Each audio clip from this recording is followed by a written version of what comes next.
Ako po bilang nasa puso, nagtatrabaho, alam ko yung aking sinasabi na may katotohanan na seryoso ang paglilingkod ng ating ama ng lungsod, ni Mayor Vico, para sa interes at kagalingan ng ating mga kababayan.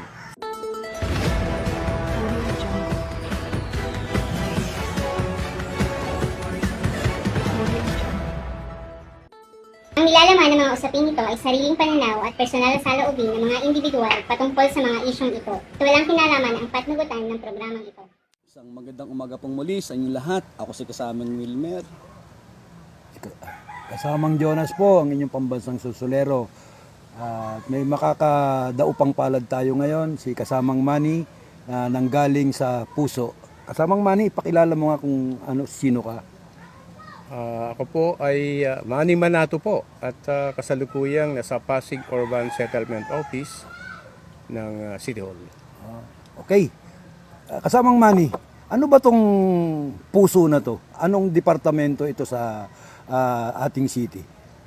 Ang partikular na trabaho ng Pasig Urban Settlement Office ay paano tiyakin maayos na magkaroon ng mga pabahay sa ating mga kababayan dito po sa mga Pasigueño na sila ay mga nakatira sa mga mapanganib na lugar o kaya ay tinatamaan ng mga proyekto ng ating gobyerno. Kaya ang puso ay isa sa mga nag-aasikaso niya. Bali, paring nani, mga informal settler lang po ba ang nagkakaroon ng pribilehiyo para po magkaroon ng libreng pabahay sa LGU ng Pasig? Hindi naman, pero siyempre pangunahin yung mga informal settlers ang tinutugunan kasi lalo na kung ito ay nasa danger zone at ang kautusan ng ating national government, lalo na yung mga nasa waterways, Pasig River, Marikina River, Manggahang Floodway, dahil sa madalas na meron tayong bagyo dito sa ating lungsod, ay kinakailangan ilikas natin yung ating mga kababayan na nasa mapanganib na lugar. So siyempre, hindi lang naman sila yung ating dapat asikasuhin, kundi yung ating di mga government employee na mga homeless. Kasi ang kabuang alam natin sa buong Pasig, kulang-kulang 8,000 ang mga kababayan nating informal settlers na nakatira sa lupa ng gobyerno. Meron namang private na lupa, ay dapat matulungan. At alinsunod kay Mayor Vico, bago dumating ang 2028 ay dapat wala ng homeless sa Pasig.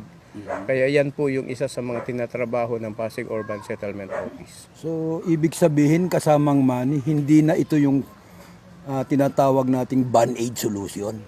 Long-term solution na ba ito? Itong proyekto ng LGU ng departamento ninyo?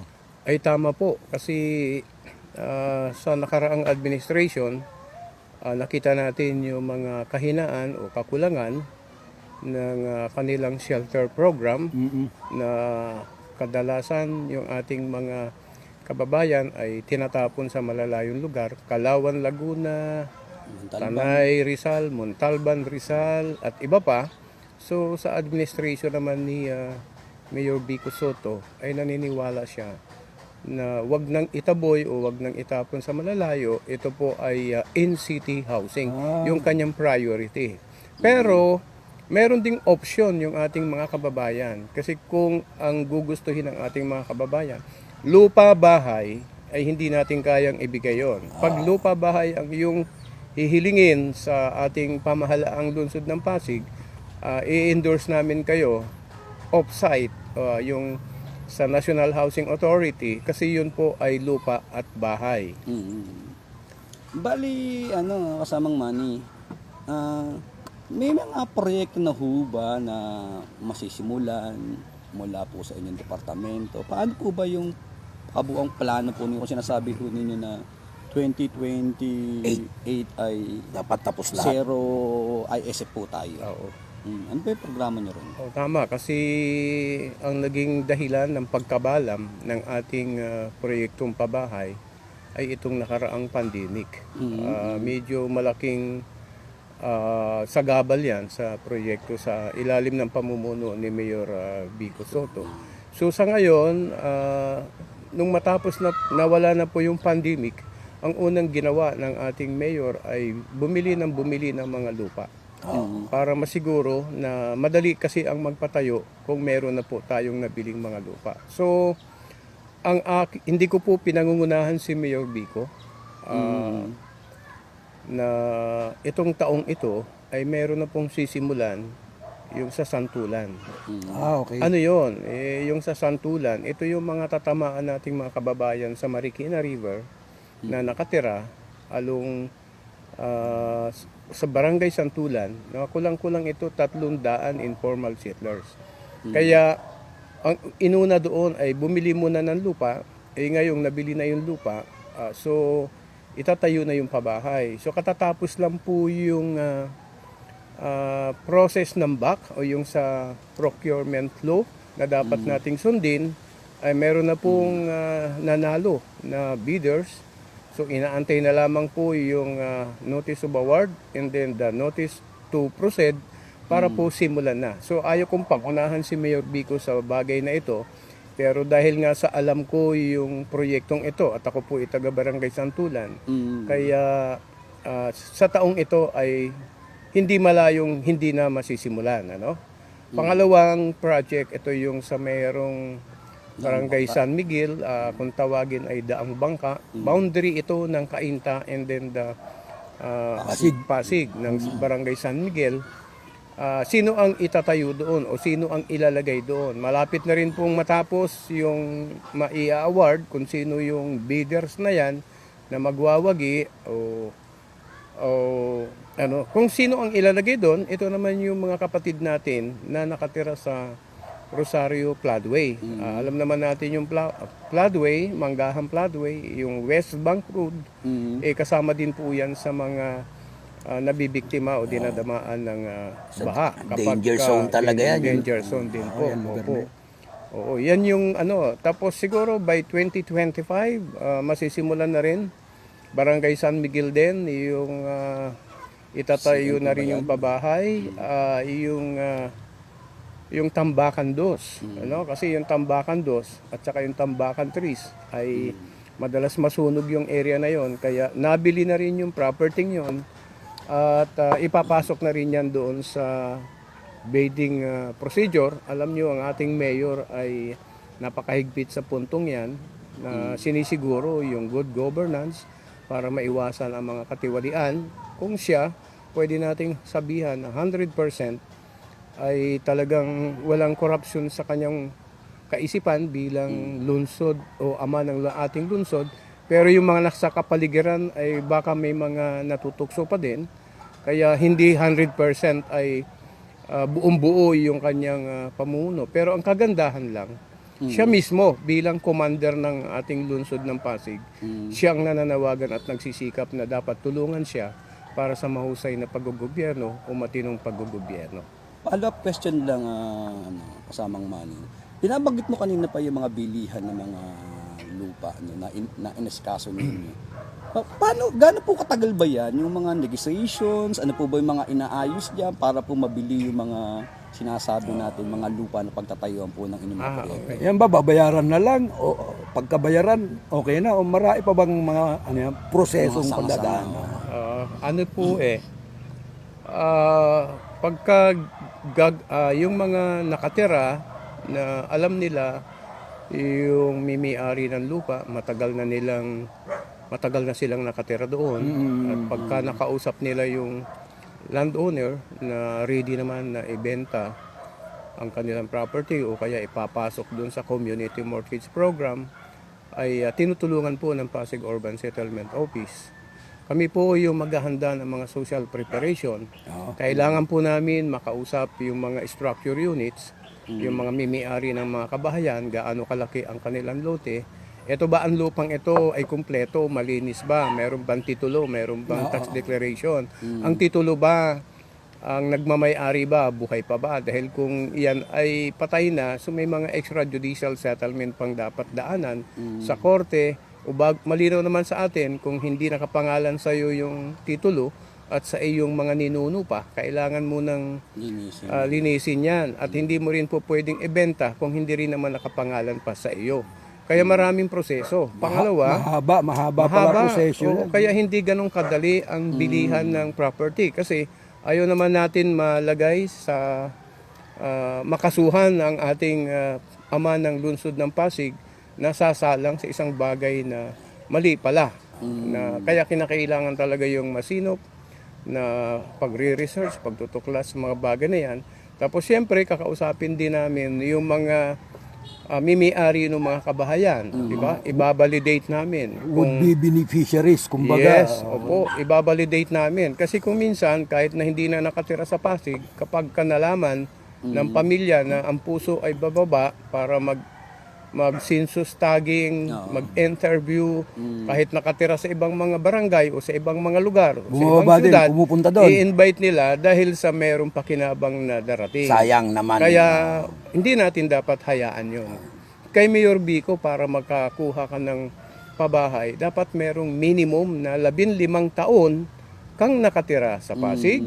At least nakabuto ka ng 2 sunod dito sa Pasig para magkaroon ka ng benepisyo ng pabahay.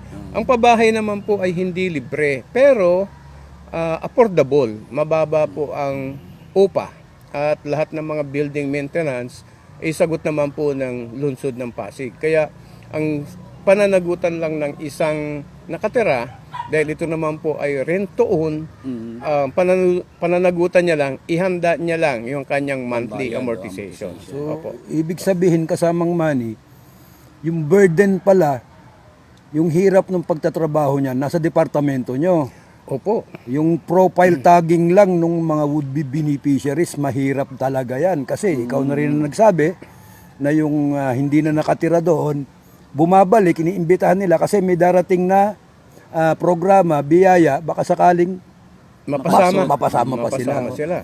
So, pagkatapos sa aming departamento at pumayag naman yung ating ama ng lungsod na bibilhin yung property, amin na pong i-endorse yan sa Land Management Recovery Office kay Attorney Malo Martin, na kung saan siya yung namumuno doon sa LMRO.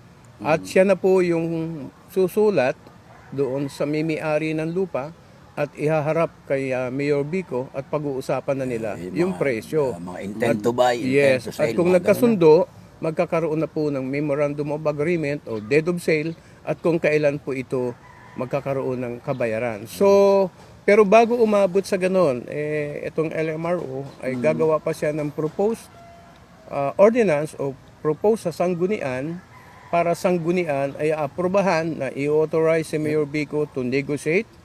At kung makalagpas na doon sa negotiation at nagkasundo na, another ordinance yun na dadaan sa sanggunian for approval, na ihahanda na po yung budget to release based doon. Kaya medyo po mahaba mahaba ang pala yan. proseso at hindi po ganong kadali. Dahil nga sa good governance ang sinisikap at sinusulong ni Mayor Vico ay hindi po ganong kadali. Minsan may naririnig tayong mga komento. Marami nang nabiling lupa pero wala pang naitatayong pabahay. So, hindi po ganong kadali. Halimbawa, ang isa pang pinakamalaking lupang nabili ay yung sa Barangay Kalawaan. So, malaking bagay yun, di ba? Para din po yan sa ating mga pabahay na darating. Sinasabi mo paring Manny na 8,000 plus yung ISF natin. informal no? settlers Informal settler natin sa sa Pasig. Gaano katotoo yung sinasabi ninyo? Maabot ba? Kaya bang abutin yung sinasabi mo na within 2028 ay wala ng informal settler? Saan po ba nakalagay yung mga proyekto nyo na yan na para sabihin natin na sakto po at matutupad yung sinasabi ng programang yan? No, zero ISF sa 2028. Oo. Mapangarap ko minsan, pag pinakinggan mo lamang at wala ka namang nakikita na mga progress, kaya pwede mong sabihin na nanluluko lang yung kasalukuyang administration. Pero ang totoo, yung nabanggit ko kanina, yung Barangay Kalawaan, yung NASCOR, yung NASCOR na National Steel Corporation. Yan po ay kulang-kulang sa 12 hektarya. Laki. Iisipin mo 12 hektarya. Ilang units na yon? Kung ang ating national government ngayon, yung 4PH, yung pambansang pabahay, ay puro na po vertical, mataasan. So, tayo naman ay hindi po pwedeng hindi susunod sa kagustuhan ng ating pambansang Gobyerno. gobyerno. At yan ay kautusan ng ating Pangulong Marcos na siyang pinapatupad naman ng Department of Human Settlement, Urban Development o yung DSUD. Kaya local government ay susunod. So, yung aming na interview na kulang-kulang 8,000, kasama na po dyan yung mga government employee, mga medical employee, mga teachers employees, at yung mga nasa danger zone. Kahit wala naman sa danger zone, kapag ang lupa private property na hindi naman sa kanila, kaya mabibilang sila sa bilang homeless, o kaya may mga tatamaan ng infrastructure project, yun yung mga nakikita namin na maaring umaabot yan sa 8,000. So saan sila ilalagay? So ayun, yung sinasabi natin sa Kalawaan, iba na yun. O meron pa tayong ibang mga lote na mga binili na at nakabayaran na. Meron pa rin tayong ibang mga lote na 40 years nang nakikipaglaban yung mga informal settlers doon, ay ginagawa natin through community mortgage program, lokal. So as is where is yun. So hindi kasali yung vertical na yun. Pero pag bakante ang lupa na makukuha natin, ayun po, i-apply natin ang vertical. Malaking bagay po itong itatayo natin ngayon. Kasi yung sukat, halimbawa yung Santulan, 30 square meter yung floor area. At meron pa siyang loft, of 15. Etong Daang Bangka ay 24 yung floor area, pero 24 din yung loft. Kaya parang second floor, kaya magiging 44 square meters. Eh alam naman natin, ang pamilya ng ating mga kababayan, mga mahihirap, eh medyo more than 6 o more than 5 yung average ng bilang. Average ng bawat miyembro ng pamilya. Oo, kaya magkakasya siya.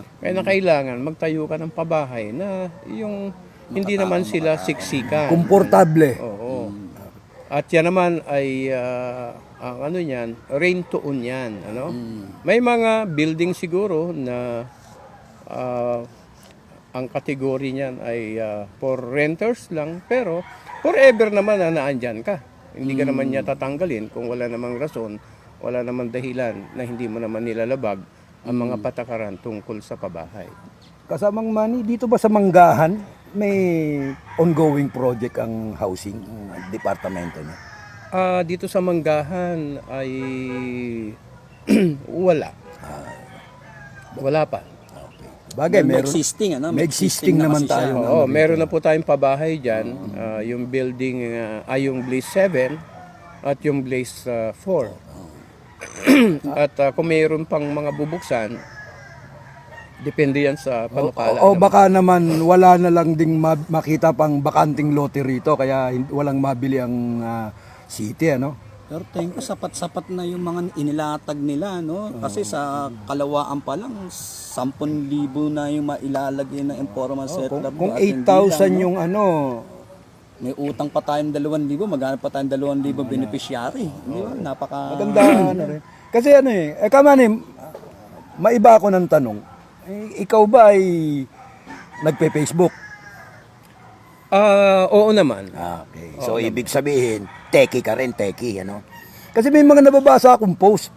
Ewan ko kung dumadaan din sa wall nyo to, na masyado raw kuripot ang gobyerno ng Pasig. Wala daw mga proyekto. Base naman sa sinasabi mo, merong mga ongoing projects naman. Anong masasabi mo rito? Tuwing kasing malapit na ang eleksyon, ay maririnig natin yung ganyang bagay. So, siguro ang Pasigenyo o ang iba pa nating mga kababayan, hindi lang labas lang ng Pasig, alam na nila. Basta't merong nagnanais na kalabanin ang kasalukuyang umuupo, naghahanap sila ng mga dahilan para mapag-usapan at magamit para Maging relevant. malinlang nila yung mga taong bayan. Kasi hindi naman natin maiaalis na mayroong naniniwala sa kanila. Oo. Pero ang paalala lang natin dyan sa mga kandidatong yan, baka gagastos lang sila, sayang lang. Okay. Kasi may mga kababayan tayo na matatalino na, baka yung ayuda lang ang gusto nilang pakinabangan, pero sa araw ng eleksyon ay hindi sila ang ibubuto. Kaya dapat maging matalino din yung mga kakandidato. Malapit ng eleksyon, kaya normal po yung mga lumalabas sa mga social media. Kaya hindi na po ako nabibigla sa mga ganyan. Kaya ako na itanong yan kasamang Manny. Siyempre, Ako nagugulat kasi ako pangkaraniwang mamamayan ako, ang dami kong nababasa. papaniwalaan ko ba ito? O ano, di ba? Maganda na rin siguro yung tinatanong ko to kasi kayo yung nando sa loob ng gobyerno, kayo yung nakapagpaliwanag na meron palang mga proyekto. Isipin na lang natin ang isang konkretong halimbawa dahil sa issue ng pagtatayo ng opisina o ng baguhin ang City Hall. 'Di ba? Nung babaguhin ang City Hall, hindi lang naman 'yan para kay Mayor Vico at namumuno sa kasalukuyan, para naman 'yan sa future at magandang kinabukasan ng ating mga kababayang Pasigueño at ng mga empleyado natin. Isipin nyo na lang mayroon pang nagrarally sa baba ng City Hall. Tapos Taga saan yun? tapos nung na-interview, nagtapat sila kay Mayor Vico na sila ay hindi taga Pasig at sila ay taga Quezon City. Ibig sabihin gumagawa ng iba't ibang pamamaraan, ito ang makakalaban ni Mayor Vico sa darating na election itong May 2025. So sa bahagi namin, kung ako man ang tatanungin personally, normal ang mga bagay yan. Kaya dapat lang magsipag at yung pagiging sinasabi nilang kuripot si Mayor Vico, abay magpasalamat sila at kuripot yung ating mayor dahil naiuwi yung pagiging matipid ay naiuwi sa mga gastusin na ang makikinabang ay Pasigueño at iba pa nating mga kababayan. Malinaw nga doon. Kasi ako mismo, nag-research ako dyan sa sinasabi nilang pagpapatayo ng City Hall. Talaga, kung titignan mo naman yung perspective nung napakaganda naman, isang government center na kayang i-cater lahat yung yung mamamayan, 'di ba? So, kasama na lang di siguro yan sa sa takbo sa labanan ng politika. 'Di ba, kasamang Wilmer? Oo, totoo yun. Parang Manny, kasamang Manny, ano pa ba yung maihahabol mo, no? Dahil nga napaka-iksi lang ng ating panahon para sa gantong talakayan. Baka meron kang gustong sabihin sa ating mga manonood, may iwanang mabubuting mensahe para sa lahat. Para po sa mga supporters ng Sakapihan sa Hardin, kung meron man kayong mga naririnig na mga impormasyon o mga balita, normal ito, pero ako po bilang nasa puso, nagtatrabaho, alam ko yung aking sinasabi na may katotohanan na seryoso ang paglilingkod ng ating ama ng lungsod, ni Mayor Vico, para sa interes at kagalingan ng ating mga kababayan. So, hindi ko na babanggitin yung iba pang mga proyekto, pero particular lang sa kabahayan. So, marami pa pong nakaabang na mga itatayo ng pabahay. Hindi lang po yung mga nabanggit ko. Kaya meron pa pong Barangay Malinaw, meron pa po sa Barangay Bagong Ilog na yung mga sa Kapasigan na mga condemned na yung kanilang mga building ay amin pong tinutulungan yan para sila ay mapalikas na doon sa mga lumang building na at hinahanapan na po namin ng financial assistance, hinahanapan na po namin ng relocation kung meron man. At kahit ngayon mga court order, mga private cases yan, na bago namin sila payagang ma-demolish o voluntarily evacuation, ay ang pagtulong ni Mayor Vico doon sa mga taong apektado ay ganun na lamang. Kaya kinakailangan ang sheriff ay susunod sa mga prosesong dapat daanan na dapat bago mag-issue siya ng notice to vacate o bago niya i-implement ang ejectment. Ejectment. O demolition ay dapat meron pang mga pre-demolition conferences at ng 3 beses yan bago i-acquire. So ako naman, hihingin ko naman sa CSWD o DSWD ng Pasig para i-evaluate yung mga apektado kung sila ba ay nabibilang based kasi sa Republic Act 7279 kung ito ang mga taong ito ay underprivileged, so meron silang karapatan na hanapan mo ng relocation at bigyan mo sila ng financial assistance. Inuutusan ang local government ng Republic Act 7279 ng UDHA na hindi dapat pabayaan kundi dapat meron kang obligasyon. Sa mga nakarang administration, hindi natin nararamdaman yan. Pero sa panahon namin ngayon na kami ang nasa paligid ni Mayor Vico at nagpapatupad ng programang yan, sinisikap namin na 99% ay maigawad natin. Ikaw ba naman yung mawala ng bahay dahil sa court order?